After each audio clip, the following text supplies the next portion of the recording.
जैन एकता अभियान में जुड़ने के लिए व्हाट्सएप पर जय जिनेंद्र सेंड करें 9059054563। अभी वर्तमान में तो केवल अंग्रेजी का जमाना रह गया, इंग्लिश मीडियम में स्कूल, वहीं पढ़ाई। तो अच्छी बात है कि कम से कम घर में तो आप हिंदी बोलते हैं, इसलिए हिंदी समझ में आती है। लेकिन हिंदी पढ़ने का कहो, पढ़ने के नाम पर छुट्टी, हिंदी पढ़ी नहीं पाती। अब कल हमारे पास में दो श्रावकों ने पोषित किए, कहाँ यहाँ है, आए कि नहीं आए? कल जिन्होंने पोषित किया था, क्या नाम उसका? हाँ, अक्षित, और दो जिन्होंने पोषित किया। पोषित तो ले लिया, उसके बाद में उनको प्रतिक्रमण करना। अब प्रतिक्रमण करना है तो किताब पकड़ा दी कि ले लो किताब और प्रतिक्रमण कर लो। बोले मर सब हिंदी पढ़नी नहीं आती, हिंदी पढ़नी नहीं आती। अपनी जो देश की भाषा है, मुख्य भाषा है, अपने बच्चों को हिंदी जरूर पढ़ाओ, अंग्रेजी पढ़ाओ, तमिल पढ़ाओ, सारी भाषाएं पढ़ाओ, कोई ऐतराज नहीं, मगर हिंदी पढ़ाना जरूरी है। क्योंकि हिंदी पढ़ेंगे तो धर्म से जुड़े रहेंगे। क्योंकि हर बात अंग्रेजी में कहां से मिलेगी, हर किताब अंग्रेजी में कहां से मिलेगी? साधु संतों से दूर हो जाएंगे अगर उनको हिंदी नहीं आई। साधु संतों से दूर होंगे, धर्म से दूर होंगे। देश की भाषा जो हिंदी है, वो हिंदी पढ़ाना बहुत जरूरी है। उस बच्चे ने कहा महाराज साहब बनने के लिए क्या करना पड़ता है? मैंने उसको वापस जवाब दिया, मैंने कहा देखो, दो काम करने पड़ेंगे। महाराज साहब बनना है तो नंबर 1 पढ़ना पड़ेगा और नंबर 2 मेरे पास रहना पड़ेगा। मैंने कहा तू मेरे पास में रहेगा, रहने के लिए तैयार? बोले कि तैयार, बिल्कुल तैयार, मुझे तो महाराज साहब बनना है, आपके पास रहने के लिए तैयार हो। मैंने कहा चलो अच्छा है, अच्छे समय पर हमारा चेन्नई में चातुर्मास हो गया है। हाँ, ऐसे बच्चे मिल जाएं, ऐसे योग्य बच्चे जिनको कहना न पड़े, किसी ने सिखाया नहीं, किसी ने बताया नहीं, किसी ने समझाया नहीं। न मुझे नहीं लगता कि घर वालों ने भी ऐसा कहा हो कि बेटा तुझे दीक्षा लेना है। घर में ऐसे संस्कार हैं। गुजरात में आप जाओ, गुजरात में कई गांव ऐसे हैं, डबोई जैसा गांव, छाणी जैसे गांव, वो गांव ऐसे हैं जिन गांवों में एक भी घर ऐसा नहीं मिलेगा। 500-500 घर हैं, 250-250 घर हैं, 300-300 घर हैं अपने समाज के, और एक भी घर ऐसा नहीं होगा जिस घर में एक या एक से ज्यादा दीक्षा नहीं हुई हो। एक भी घर ऐसा नहीं मिलेगा। और अगर किसी घर में दीक्षा नहीं हुई है, पीछे सब बातें करते हैं, आ जू आ घर केवू ज्यादा शमशान जेवू घर से, आ घर में एक के पाक्यों नहीं, एक के पाक्यों नहीं, आ केवू घर છે, शमशान जेवू घर છે, અને મોઢું દેખાય નહીં, જોવાય નહીં સવારના પોરમાં। और वहां शिक्षा देती है मां अपने बच्चों को कहती है, प्रेरणा, वो मदालसा की बातें याद करो, वो मदालसा जो झूला झुलाती है अपने बेटे को, और झुलाते समय वो मां कहती है कि बेटा शुद्धोसी बुद्धोसी निरंजनोसी, तुम क्या हो? तुम शुद्ध हो, तुम बुद्ध हो, तुम निरंजन हो, तुम निराकार हो, वो तुम्हारा स्वरूप है। और वो स्वरूप को प्राप्त करने के लिए तुम्हें पुरुषार्थ करना है, तुम्हें संयम मार्ग पर जाना है, तुम्हें आत्म मार्ग पर जाना है, तुम्हें आत्म साधना करनी। और छाणी जैसे गांव हो, डबोई जैसे गांव हो, वहां मां अपने बेटे से कहती है, अपने दोनों बच्चे से कहती है कि बेटा, बे दीकरा छे मारे, एक दीकरो मारे बस मारा कुलનું નામ રોશન કરશે, પણ એક દીકરો તો પરમાત્મા મહાવીરના માર્ગને રોશન કરવા વાળું જોઈએ। તારે દીક્ષા લેવી છે, તું પરમાત્મા મહાવીરનું નામ રોશન કર, પરમાત્મા મહાવીરની પાठ संभाल। वो प्रेरणा देती है। लेना नहीं लेना उसका पुरुषार्थ, उसका भाग्य, अलग बात, लेकिन मां का भाव क्या है, मां की प्रेरणा क्या है? कभी आप अपने घर में अपने बच्चों को प्रेरणा देते हैं? बच्चों को कहते बेटा इंजीनियर बनना है, बेटा डॉक्टर बनना है, बेटा व्यापारी बनना है, ये सीए करना है, एमबीए करना है, ये कोर्सेस करना है, ये सब शिक्षा देते हैं। लेकिन उन सारे विकल्पों में सारे विकल्प है, सीए का विकल्प है, एमबीए का विकल्प है, बिजनेसमैन का विकल्प है, डॉक्टर का विकल्प है, इंजीनियर के विकल्प है, और भी बहुत सारे तरह तरह की पढ़ाइयां चलती है। तो उसमें एक विकल्प नीचे चरित्र मार्ग का भी तो होना चाहिए कि ये भी एक अपने आप एक जीवन की कला है। और सच तो यह है कि यही जीवन की कला है, जिसमें शांति है, जिसमें समाधि है, जहां आत्मकल्याण का मार्ग है, जहां पर ऊंचाई की ओर जाने की व्यवस्था है, और परिणाम जहां का केवल और केवल सुख ही। एक प्रश्न इसमें था, एक प्रश्न आया है, नाम लिखा नहीं है, लेकिन लिखा है कि बाल दीक्षा कितनी सही। बाल दीक्षा सही है या नहीं? सच तो यह है, दीक्षा बालक की होती नहीं। दीक्षा न बालक की होती है, न युवक की होती है, न वृद्ध की होती है। दीक्षा तो केवल और केवल वैराग्य भाव जिसके अंतर में हो उसकी होती है।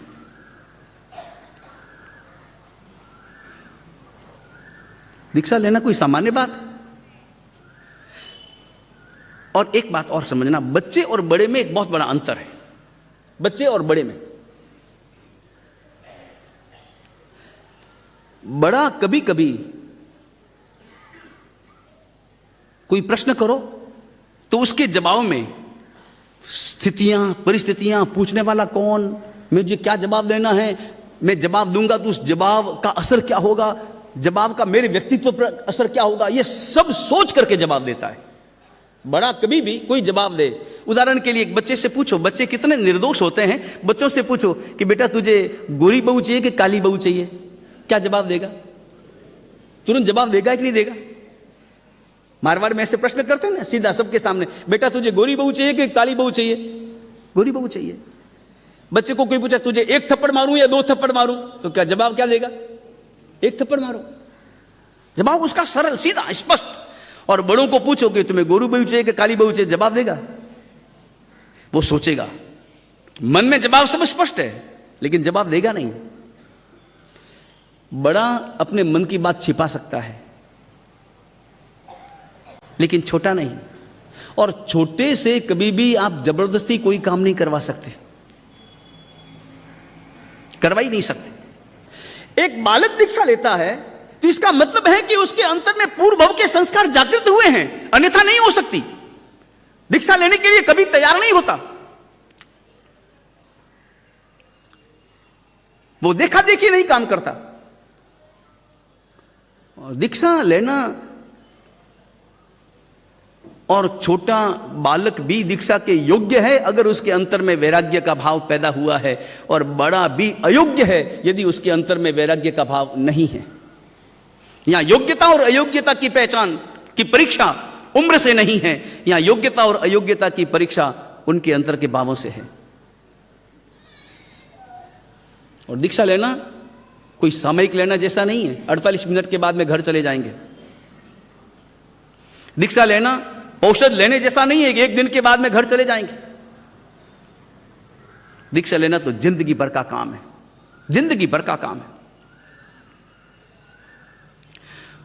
और अभी तक पूरा इतिहास आप देखें, जैन शासन का इतिहास देखें, किसी भी गच्छ का इतिहास आप देखें, वो खरतर गच्छ का इतिहास हो, तपा गच्छ का इतिहास हो, तीन थुई का इतिहास हो, अंचल गच्छ का इतिहास हो, स्थानकवासी परंपरा का इतिहास हो, तेरा पंथ की परंपरा का इतिहास हो, किसी भी परंपरा का इतिहास देखें, जितने भी महापुरुष हुए, जितने भी बड़े बड़े शासन प्रभावक आचार्य भगवंत हुए हैं, जिन्होंने शासन के कार्य किए हैं, जिन्होंने आत्मा के कार्य किए, जिन्होंने साधना की है जबरदस्त, जिन्होंने छोटी उम्र में दीक्षा ली है, उन्होंने शासन की प्रभावना की।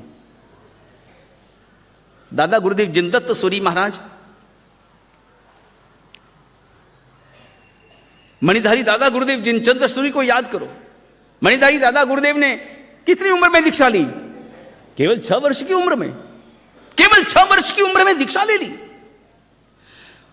और एक और अंतर समझना, आज का समय और आज से 800 साल पुराना समय, दोनों में अंतर कितना है?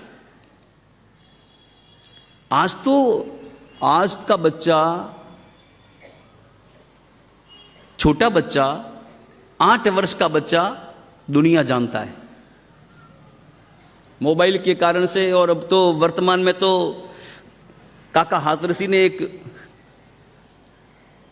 काका हाथरसी जो 6 लाइनें लिखता थे, हास्य कविताएं लिखते थे, काका हाथरसी जैन समाज के गौरव थे, हाथरस के रहने वाले।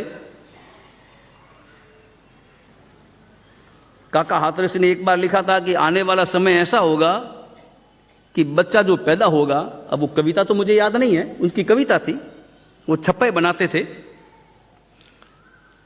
लेकिन उसका भाव मुझे याद है कि अभी तक तो बच्चे रोते रोते पैदा होते हैं, मगर आने वाला समय ऐसा होगा कि बच्चे फिल्मी गाने गाते गाते पैदा होंगे। इसका कारण यह है कि माताजी जब देखो तब टीवी के आगे बैठे रहती है, जब देखो तब हाथ में मोबाइल ही रहता है और कुछ भी नहीं, तो संस्कार ही ऐसे पड़ेंगे।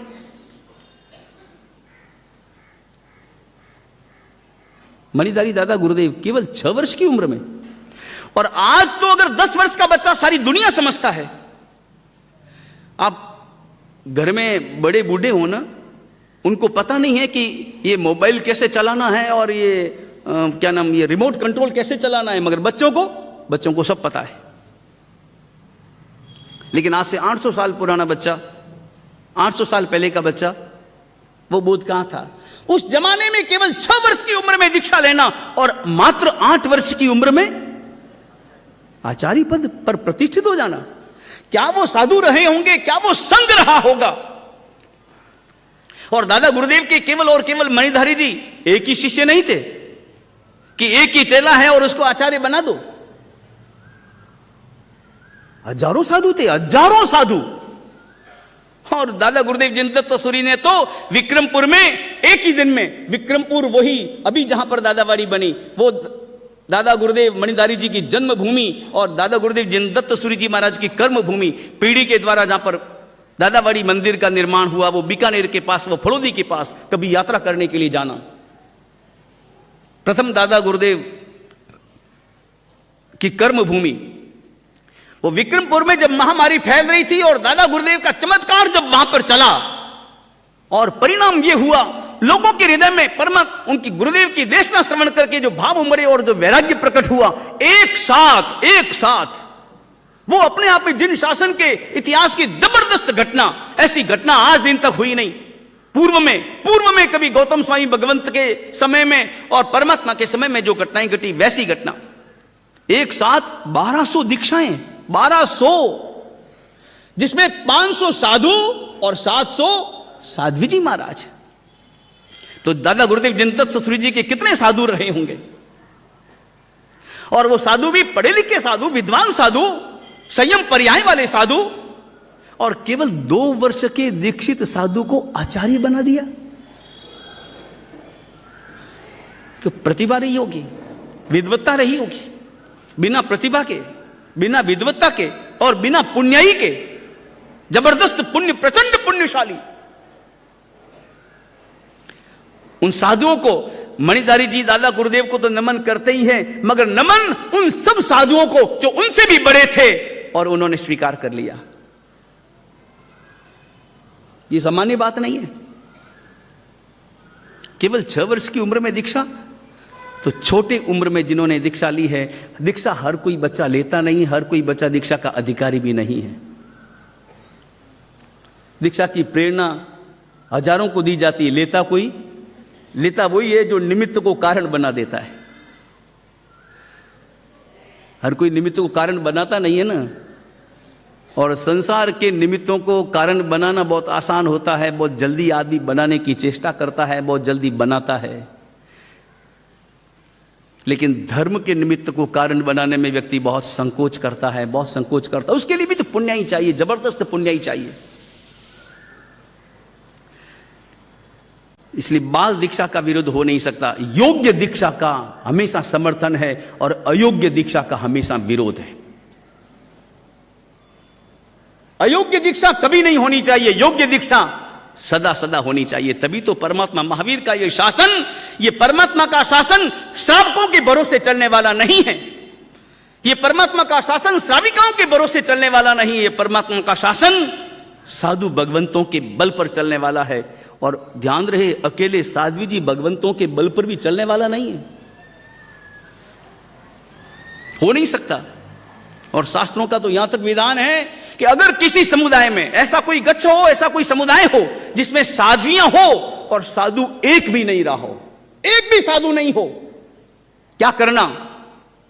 उस गच्छ में साध्वियां हैं, श्रावक है, श्राविकाएं हैं, साधु नहीं, तो शास्त्रकार भगवंत कहते हैं, गच्छाचार पयन्ना में लिखा है, निशित चूर्णी में लिखा है, छेद सूत्रों में स्पष्ट रूप से लिखा है कि ऐसे समय में साध्वियों को चाहिए कि वो जल्दी से जल्दी किसी योग्य अन्य गच्छ के आचार्य भगवंत की आज्ञा स्वीकार कर ले। बिना आज्ञा के 1 घंटा रहना भी नहीं कल्पता। और अगर मान लो उन्हें ऐसा लगता है कि नहीं, हमें अपने समुदाय और अपने गच्छ की और अपनी परंपरा की सुरक्षा करनी है, तो वो साध्वियां एक काम और कर सकती है। वो साध्वियां एक काम करे, योग्य श्रावक देखे, योग्य श्रावक को प्रेरणा दे और हाथों हाथ उसे दीक्षा दे दे। साध्वी दीक्षा दे सकती है किस स्थिति में? जब उस गच्छ में कोई साधु न हो। कोई साधु हो तो साध्वियों को दीक्षा देने का अधिकार नहीं है, कोई अधिकार नहीं। अगर ऐसा करते हैं तो वो निश्चित रूप से शास्त्र विरुद्ध कार्य करते हैं। कोई साधु नहीं उस गच्छ में, तो एक योग्य साधु को दीक्षा दे और दीक्षा देकर के उसे रजोहरण अर्पण करे, वो रजोहरण ग्रहण करे और करते ही उनको अपना आचार्य नियुक्त कर ले, उनको अपना गणाधीश नियुक्त कर ले और कहे कि अब हम आपकी आज्ञा में हैं। बिना साधु की आज्ञा के चल नहीं सकता। ये शासन जो चल रहा है ये साधु भगवंतों के कारण से चल रहा है। तो 21,000 वर्षों तक ये शासन चलने वाला है। योग्य दीक्षा होनी ही चाहिए। अगला सवाल, प्रतिष्ठा और अंजन शलाका क्या होती है? दोनों एक ही हैं या अलग अलग? और ये क्यों करवाई जाती है? क्या किसी मूर्ति को ऐसे ही विराजमान करके उसकी पूजा आराधना नहीं की जा सकती?